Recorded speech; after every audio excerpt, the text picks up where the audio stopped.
Tapi ya tentu partai punya aturan, Golkar punya aturan, ya, bahwa yang bisa menggunakan atribut-atribut partai di dalam kampanye, di dalam sosialisasi itu adalah pasangan calon yang memang diberikan dukungannya secara formal. Itu yang gitu. Pak Doli tadi kan Bapak bilang Bapak menyarankan untuk nggak dikenakan sanksi ke Bu Airin kan, tapi berarti dari Golkar sendiri belum ada keputusan apa-apa atau gimana? Itu kan saran saya pribadi, ya, saran saya pribadi. Saya sudah menyampaikan kepada DPP, kepada Pak Bahlil, sebisa mungkin ya kena ini tadi, kan nggak ada orang juga yang bisa melarang, ya nggak ada yang bisa melarang kalau orang dicalonkan dan memenuhi syarat secara undang-undang sebagai calon gubernur, itu kan nggak bisa kita hambat gitu loh. Nah tapi kemarin kan kita mendengarkan langsung dari Bu Airin bahwa dia tetap mengatakan bahwa dirinya adalah sebagai partai Golkar, ya. Tentu itu harus kita hargai gitu. Nah oleh karena itu ya saya menyarankan untuk tidak diberi sanksi saja kepada Bu Airin. Bang Doli, selain terkait konteks di Pilkada Banten ini, berarti kader-kader Golkar yang memang ingin maju walaupun tidak dapat dukungan dari partai itu tetap bisa maju di Pilkada selain di Banten. Cakada-cakada itu dari Golkar tetap bisa maju, walaupun tidak dikasih rekomendasi oleh Golkar.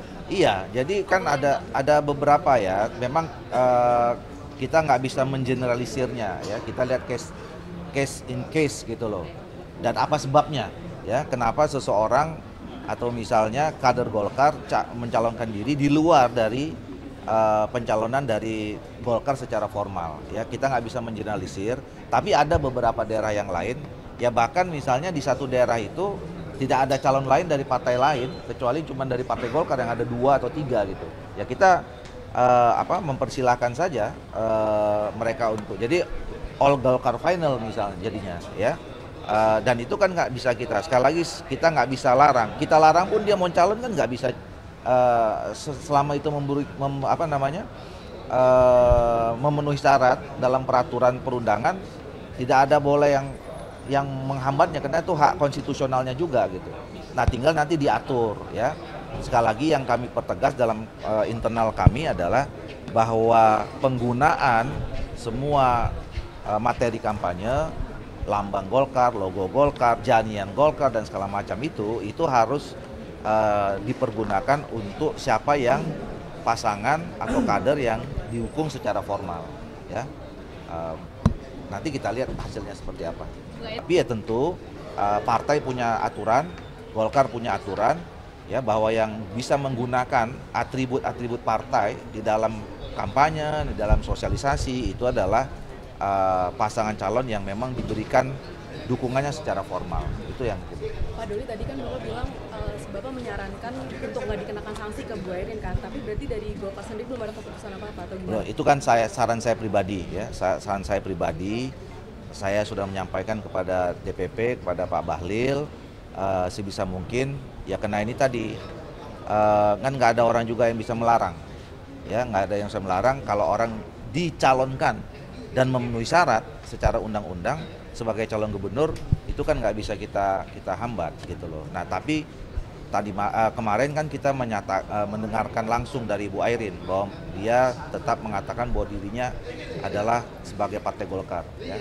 Tentu itu harus kita hargai gitu. Nah oleh karena itu ya saya menyarankan untuk tidak diberi sanksi saja kepada Bu Airin. Bang Doli, selain terkait konteks di Pilkada Banten ini, berarti kader-kader Golkar yang memang ingin maju walaupun tidak dapat dukungan dari partai itu tetap bisa maju di Pilkada selain di Banten. Cakada-cakada itu dari Golkar tetap bisa maju, walaupun tidak dikasih rekomendasi oleh Golkar. Iya, jadi kan ada beberapa ya. Memang kita nggak bisa mengeneralisirnya, ya. Kita lihat case in case gitu loh. Dan apa sebabnya, ya? Kenapa seseorang atau misalnya kader Golkar mencalonkan diri di luar dari pencalonan dari Golkar secara formal, ya. Kita nggak bisa mengeneralisir, tapi ada beberapa daerah yang lain, ya, bahkan misalnya di satu daerah itu tidak ada calon lain dari partai lain kecuali cuma dari partai Golkar yang ada 2 atau 3 gitu, ya. Kita mempersilahkan saja mereka untuk jadi all Golkar final misalnya jadinya, ya. Dan itu kan nggak bisa sekali lagi kita nggak bisa larang. Kita larang pun dia mau calon kan nggak bisa, selama itu memenuhi syarat dalam peraturan perundangan, tidak ada boleh yang menghambatnya karena itu hak konstitusionalnya juga gitu. Nah, tinggal nanti diatur ya. Sekali lagi yang kami pertegas dalam internal kami adalah bahwa penggunaan semua materi kampanye, lambang Golkar, logo Golkar, janjian Golkar dan segala macam itu harus dipergunakan untuk siapa yang pasangan atau kader yang dihukum secara formal ya. Nanti kita lihat hasilnya seperti apa. Tapi ya tentu partai punya aturan, Golkar punya aturan ya, bahwa yang bisa menggunakan atribut-atribut partai di dalam kampanye, di dalam sosialisasi itu adalah pasangan calon yang memang diberikan dukungannya secara formal. Itu yang Pak Doli tadi kan Bapak bilang Bapak menyarankan untuk nggak dikenakan sanksi ke Bu Airin kan, tapi berarti dari Golkar sendiri belum ada keputusan apa-apa atau gimana? Itu kan saran saya pribadi ya, saran saya pribadi.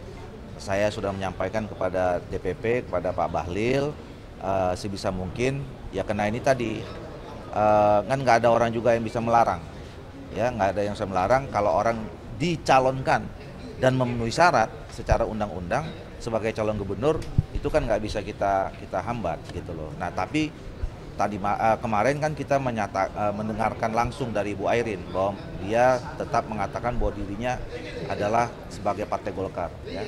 Tentu itu harus kita hargai gitu. Nah, oleh karena itu ya saya menyarankan untuk tidak diberi sanksi saja kepada Bu Airin.